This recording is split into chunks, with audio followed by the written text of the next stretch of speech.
আমাদের বর্তমান সমাজে শিক্ষা ব্যবস্থার অবস্থা খুবই খারাপ, আর তার থেকেও খারাপ অবস্থা পড়াশোনা কমপ্লিট করে বাড়িতে বসে থাকা বেকারদের অবস্থা, তাই না?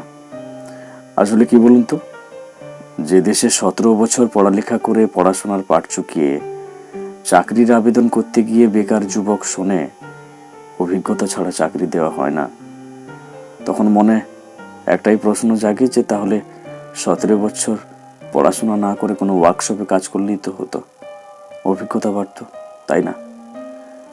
যে দেশে পাশ করার পর বিয়ে করতে গিয়ে পাত্রীর মা প্রতিষ্ঠিত পাত্রের দোহাই দেয় এবং বিদায় করে দেয়, সেখানেও মনে প্রশ্ন জাগে যে 17 বছর পড়ালেখা না করে তো ব্যবসার চিন্তা করলেই হতো, গাদা গাদা টাকা ইনকাম করা যেত, তাই না?